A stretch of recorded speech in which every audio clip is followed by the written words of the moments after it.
I'm James Walker, and this is Real Talk, Real People.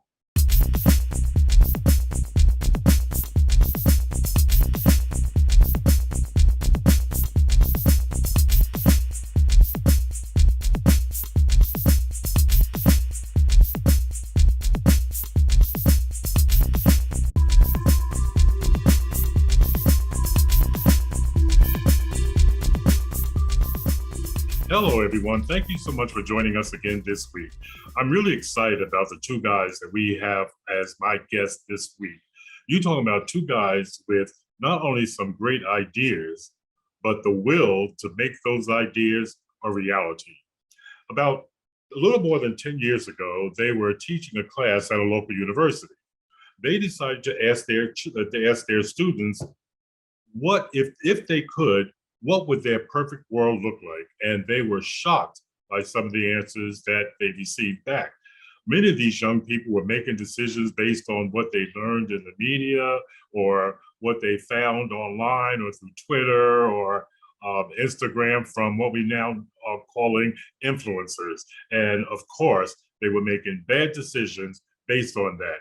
That's when this company started. It is now part of a nationwide network, and they call it Welcome to Reality.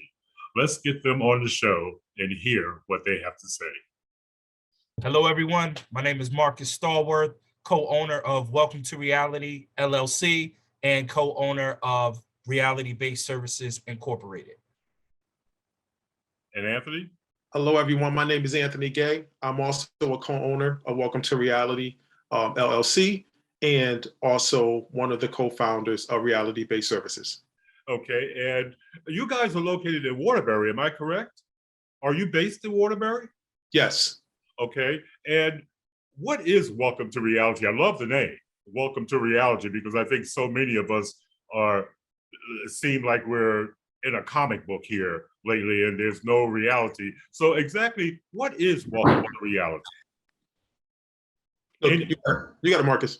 Great. Yeah, so Welcome to Reality is a company that we developed, and ironically, it was developed unintentionally. So myself and Anthony, we were both teaching as in a professor role at a local university, and we were teaching a class simultaneously on civility. And we decided towards the end of the semester to kind of merge the classes together and create like a group assignment. And we asked them to think about, if they had the opportunity to create their own society, what would it look like? And to make a very elaborate story condensed and short, what we really discovered was a lot of young people are making decisions, getting influenced and guided in life by what they see on TV, music, and radio. That's much correct. Less than what mom, dad, or aunt or uncle is introducing them to. Yeah, they're called the influencers that are just, passing on. And quite frankly, some of the stuff that they're passing on is just, I don't get it. It's changing your whole face, changing your whole body, stuff that doesn't make sense to me, and stuff that's not going to help you in the long run.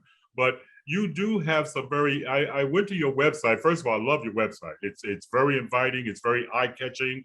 And you have some things on there that I really, really want to talk about, like your Dear Black Male series, I think is what you call it. What do you call the Dear Black Male series? What is that? Yes, so the Dear Black Male series is a wonderful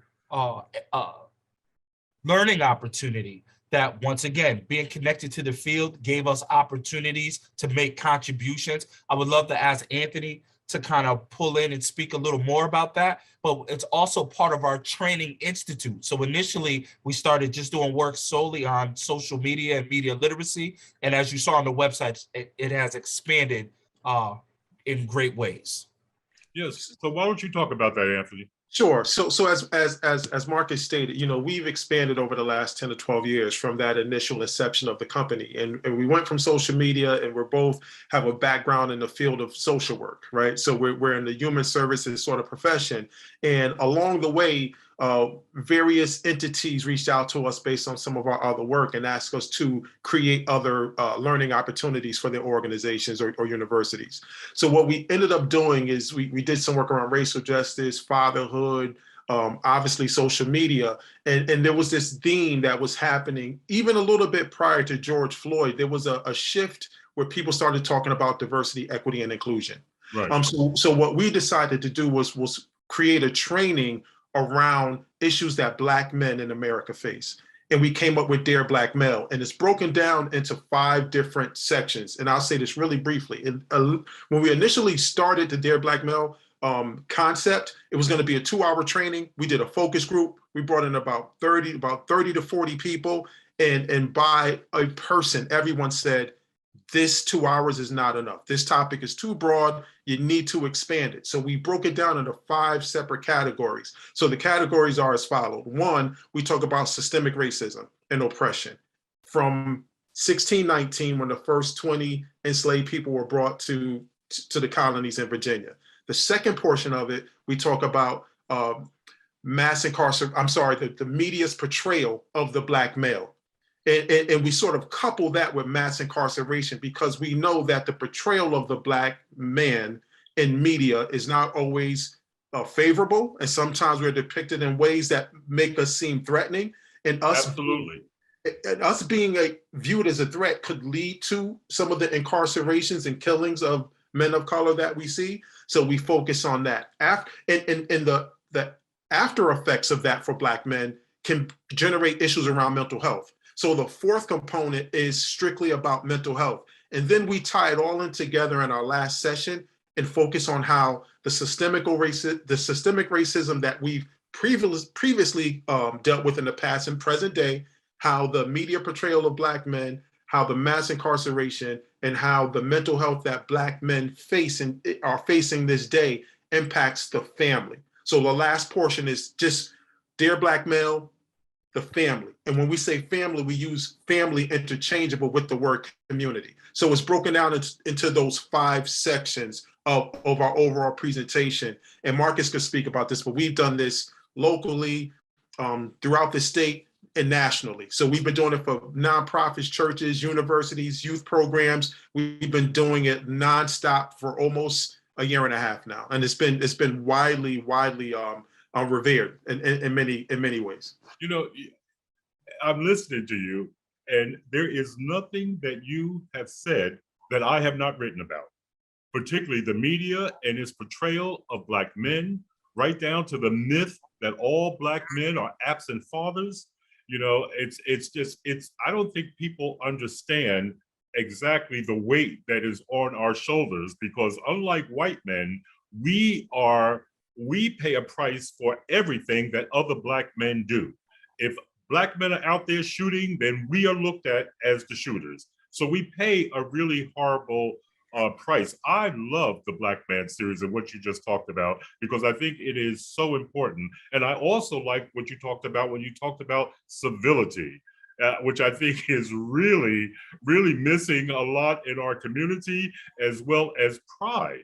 And we just seem to have lost that kind of pride that, I don't know, there's just something missing there. So I really think the Dear Black Male series is great. And your approach to racism, and how do you approach that? Because that is something that every Black person or minority has to deal with. But we have to deal with it and move on. We can't just be mired down in it and allow it to just destroy our lives and keep us from moving forward. So what is your message, Marcus, to Black men or Black people who seem to be just mired in that and can't move forward? Yeah, James, that's a great question. And I'm glad that you made the connection or highlighted the fact that it's not every and it's not all. And a lot of times that's the entry point. Listen, there are some things that are happening that are way beyond our control. You know, legislative movement stalls or fizzles out, and individual, community stuff can kind of fizzle in and out. But we all have an individual opportunity to make choices and decisions. And, over time and over experiences, individuals are able to see that. We also think there's a value and importance of having a safe place to talk about it and discuss it with other men of color. And I think that was a place that really brought one of the reasons that Chop It Up got developed, where we had an opportunity to create a safe space for men of color to talk about all the things we've already discussed that many of us experience or grapple with on a day-to-day basis. Yeah, it's really strange because I think we're fragmented. I mean, because I'm listening to you guys and you are talking the same stuff that I talk about, and yet we don't know each other. We are in a small state. We are a minority in a small state. You guys are doing great things. You have, and yet I'm doing good things. I've been out there. My name is in print and so forth, and yet we don't know each other, and that is a problem to me. We are all on the same page here, but we're working kind of individually instead of collectively. And I'm wondering, does that stump your work? Do you find those are roadblocks that we're not all on the same, or we're on the same page but not working collectively? It does, and it's funny that you say that. Ironically, Marcus and I, a couple of days ago, we were having this very same conversation, just in a little different context. Because one of the things that we need to do as people of color is be supportive of each other. Exactly. Right? So we need to be supportive, and we need to network in the way that we're networking now, because there are great things happening in silos. Right. And there's a struggle for Black businesses to stay afloat. So Marcus and I was having this discussion about really putting together somewhat of a blue book for Black businesses in Connecticut, and sharing that information as one of the projects of Chop It Up. How do we come together and figure out who some of these Black businesses and organizations are, and kind of let people know so we can be supportive of each other. And as you stated, as it relates to the work that we're doing, we're not only looking to do this work.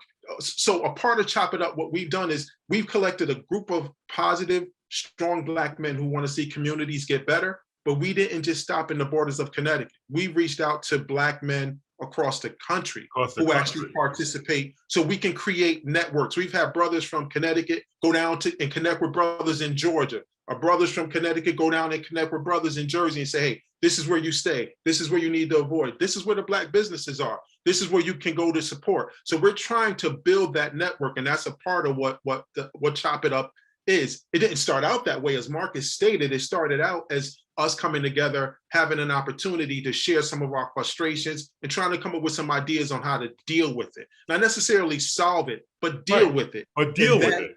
And dealing with it actually led to creating this coalition across state lines, where we're now starting to take some action on what we can actually do about it, even up to legislative proposals and bills. Now, I just want to stop for a minute because we kind of went from Welcome to Reality to Chop It Up. So give people an idea of what Chop It Up is so that they know what you're talking about. And Marcus, why don't you go?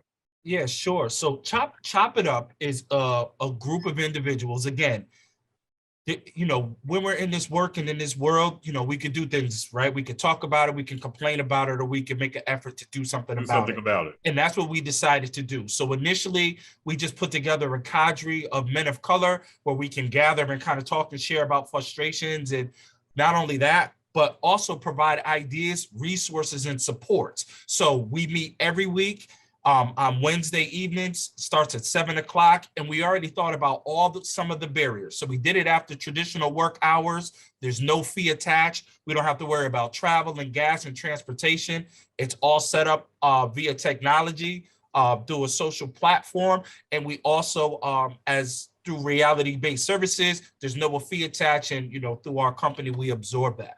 So it's a great opportunity. And James, if I could highlight this really quickly, we offer on a weekly basis information on historical tips to stay connected to culture, financial tips for individuals to think about and consider, mental health. We talk about emotional pieces, co-parenting. There's a variety of subject matters that we bring up, and we really use it as a coalition, and quite frankly, often also as a community. We have a code of ethics that we all commit and subscribe to. We refer to each other and identify each other as brothers. And we do our best to kind of lead on a positive note and conclude on a positive note, and maintain communication throughout the week, throughout using technology in a purposeful way. So James, if I could add to that really quick, because Marcus was being generous in terms of how we communicate with each other. It's not that so it's difficult for me to do this interview or be on this podcast and say Marcus, because during Chop It Up, I would address him as Brother Marcus. Mhm. We all identify each other as brother. And when Marcus says when we sort of leave each other, before we leave Chop It Up, before we leave that platform, we let each and every brother on there know that we love them. Because that's something that we don't hear oftentimes Often. That's from correct. people that look like us, especially male to male. And just if I could go back to the beginning and the inception, through Dear Black Male, doing this training, one of the things that was consistently highlighted was that men of color have issues and frustrations with systems. And because they have issues and frustrations with systems, many of them who need help around mental health won't Seek it out. They won't seek it. So we said, okay, we know it's a problem. What can we do? Let's not set up a men's group and make it about therapy. Let's make a men's group where we could come together and just talk about what we're feeling. But now if you ask any of the members and Chop It Up, they all tell you it's therapy, right? We say we're not a support group, but they all say we support each other. As Marcus stated, there's daily communication, contact, tips, sharing of resources. We have Black pilots, we have attorneys, we have LCSWs, we've had PhDs, we have plumbers, electricians, brothers who were recently just incarcerated and got released and was looking for a place to go. We've had people make referrals to us through training saying, hey, I'm a clinician. There's this young Black man I'm working with. He needs to be connected to a group of positive men. And we've had this happen from places in Jersey. We literally have a gentleman right now who's in our group from New Jersey, who someone participated in one of our presentations at Rutgers, was a clinician and says, you need to be a part of this group. He came on and he has been on every single week. And we started this in the first week of September 2020. And we have done it every week, consistently, nonstop, no breaks, and the brothers show up every single week. One of the things that I have written about and I talk about constantly is the fact that for many young or just minority men, all they really need is someone to talk to and someone to listen to them. And I understand that, this is not a racial thing, but Black men understand Black men in ways that white men can't understand. We share. I don't care if we grow up in, in the ghetto, or if we grew up in, some high upper class, whatever. We share certain DNA that just, makes us, I don't know, accessible and unaccessible to one another.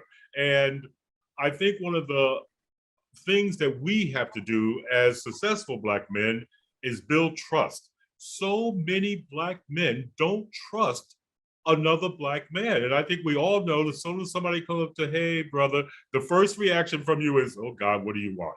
That's kind of like the first reaction, because that's the way it has been for a lot of people. That brother that we talk about, in a lot of cases, those brothers are the ones that are doing us serious harm. It is not the white guy, it is the brothers who are doing us serious harm. And we somehow have to make that connection and get them back into the fold. It is a difficult challenge.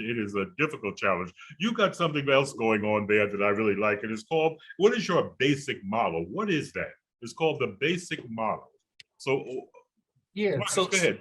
Tell us about that. So the basic model really just got developed from some of our work that we were doing around media literacy. And yes, although we've done training and created courses at the university level, we actually got 2 bills passed in the state of Connecticut. And what we really learned is one is Public Act 17-67, and it gives some great guidance on what that looks like. Essentially, all kids in public school will be taught and educated on media literacy, digital citizenship, and internet safety. But the basic model was a response to a frequently asked question that Anthony, myself, and Karan are often asked from parents. Well, what are some ideas and strategies that we could do for our kids? So we came up with something that was clear and concise, easy to remember, and we shared the basic model. So the first B is be present. Be present in your kid's life and know what's really going on. The A is for ask questions, purposeful questions, not just yes or no, open-ended questions, engaging questions. The S is for supervise.